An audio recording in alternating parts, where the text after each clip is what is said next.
Hello friends, कैसे हैं आप सब? ये बताने के लिए कमेंट में जय श्री कृष्णा ज़रूर लिखें। फ्रेंड्स, हम इस वीडियो में जानेंगे कि सूर्य ग्रहण कब लगने जा रहा है, इसकी सही टाइमिंग क्या रहेगी, कहाँ कहाँ ये ग्रहण दिखाई देगा और भारत पर इसका क्या असर होगा। तो चलिए जानते हैं डिटेल में। देखिए फ्रेंड्स, साल का जो पहला सूर्य ग्रहण है वो 8 अप्रैल 2024 को लगने जा रहा है। और साथ ही में हम जानते हैं कि सबसे पहले कि ये सूर्य ग्रहण किस तरह का होगा। तो ये खग्रास सूर्य ग्रहण होगा। खग्रास सूर्य ग्रहण तब होता है जब चंद्रमा सूर्य और पृथ्वी के बीच इस तरह से आ जाता है कि वह सूर्य का प्रकाश कुछ समय के लिए पूरी तरह से रोक लेता है, जिससे धरती पर अंधेरा हो जाता है। इस समय सूर्य कुछ समय के लिए दिखना बंद हो जाता है। ज्योतिष में इस ग्रहण प्रभाव का जो असर है वो अशुभ माना जाता है। और साथ ही में हम इस वीडियो में ये भी जानेंगे कि इसका जो इफेक्ट है किन किन राशियों में पड़ने वाला है। तो सूर्य ग्रहण का जो इफेक्ट है वो मेष राशि, मिथुन राशि, सिंह राशि, कन्या राशि और धनु राशियों वालों पर विशेष प्रभाव पड़ेगा। इस राशि के लोगों के लिए ग्रहण शुभ साबित होगा। इस दौरान आपको आर्थिक समस्याओं से छुटकारा मिलेगा और आपके मान सम्मान में वृद्धि के योग बनेंगे। साथ ही आपको उच्च मात्रा में धन लाभ होगा। अब जानते हैं खास करके गर्भवती महिलाओं के लिए, खास करके जो भारत में रहने वाली हैं, उन्हें क्या सावधानियां रखनी है क्या नहीं। लेकिन उससे पहले हम जानेंगे कि इस सूर्य ग्रहण की टाइमिंग क्या है। तो देखिए फ्रेंड्स, इस सूर्य ग्रहण की टाइमिंग है रात 9:12 पर 8 अप्रैल 2024 की रात 9:12 पर यह ग्रहण लगेगा और इसकी समाप्ति रात 2:22 पर होगी। जी हाँ फ्रेंड्स, भारतीय समय के अनुसार ये ग्रहण है तो सूर्य ग्रहण, लेकिन लगेगा ये 8 अप्रैल की रात को। ये ग्रहण करीब 5 घंटे लंबा होगा।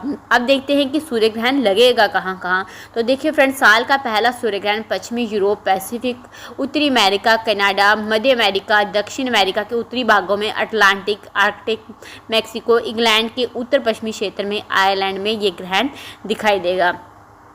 अब बात करते हैं भारत में क्या ये ग्रहण दिखाई देगा। तो नहीं, ये ग्रहण जो है भारत में नहीं दिखाई देगा, क्योंकि ये जो ग्रहण की टाइमिंग है ये रात की टाइमिंग है और रात में यहाँ पर चंद्रमा दिखाई देगा और उस टाइमिंग पर सूर्य ग्रहण है। तो सूर्य ग्रहण अगर भारत में होता तो दिन की टाइमिंग में होता, ये रात की टाइमिंग में ग्रहण है। तो ऐसे में जो इस तरह के ग्रहण होते हैं वो भारत में माननीय नहीं होते हैं। इसलिए खास करके भारत में रहने वाली जो गर्भवती महिलाएं हैं उन्हें सूत्र के नियमों का पालन तो नहीं करना है, क्योंकि ग्रहण की टाइमिंग से सूर्य ग्रहण की टाइमिंग से जब ग्रहण की टाइमिंग होती है जैसे 9:12 पर ये ग्रहण लग रहा है और जहाँ जहाँ ये ग्रहण दिखाई देगा वहाँ पर इससे 12 घंटे पहले ही सूतकाल शुरू हो जाता है। लेकिन भारत में ग्रहण का जो सूतकाल होगा उसके नियम मान्य नहीं होंगे, क्योंकि ग्रहण भारत में दिखाई नहीं दे रहा है। लेकिन फिर भी हमारे यहाँ की गर्भवती महिलाएं जो ग्रहण की टाइमिंग होती है उन्हें उनके जो नियम हैं वो ज़रूर पालन करती हैं। जैसे आपके परिवार वाले बोलते हैं, वैसे तो बोला जाता है कि जो ग्रहण का असर है वो जब लगता है तो उसका असर पूरी पृथ्वी पर होता है। तो इसलिए अगर आप करना चाहें तो ग्रहण के छोटे मोटे नियमों का पालन कर सकते हैं। लेकिन सूतकाल जो कि ग्रहण लगने से 12 घंटे पहले लग जाता है उसके नियमों का पालन करने की आपको ज़रूरत नहीं है, क्योंकि वो मान्य नहीं है।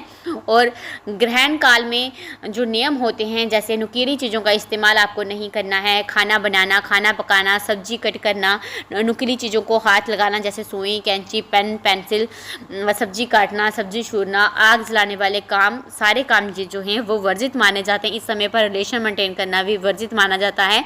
ग्रहण की टाइमिंग पर आप घर से बाहर ना निकलें। ग्रहण की टाइमिंग पर गर्भवती महिला को ना तो खाना खाना चाहिए और ना तो बनाना चाहिए। लेकिन अगर आप इतने लंबे समय तक भूखे प्यासे नहीं रह सकती हैं तो इस टाइमिंग पर आपको क्या करना है, ग्रहण लगने से पहले ही आपको तुलसी के पत्ते तोड़ लेने हैं और उसे अपने बने हुए खाने पानी में डाल देने हैं और इस टाइमिंग पर आप आराम से खाना खा सकती हैं अगर उसमें तुलसी के पत्ते हों।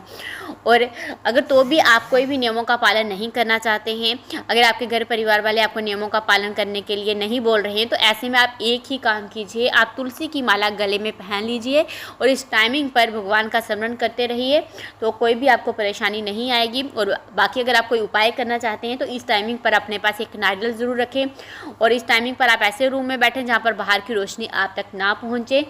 और साथ ही में अपने पेट पर गेरू का लेप अगर आप करना चाहें तो कर सकते हैं, नहीं तो अगर आपने तुलसी की माला पहनी होगी तो ग्रहण का जो भी नकारात्मक प्रभाव होगा वो आप तक नहीं पहुँचेगा। तो फ्रेंड्स, बस इस वीडियो में इतना ही। फिर मैं मिलती हूँ आपको एक और नई वीडियो के साथ। तब तक अपना खास ख्याल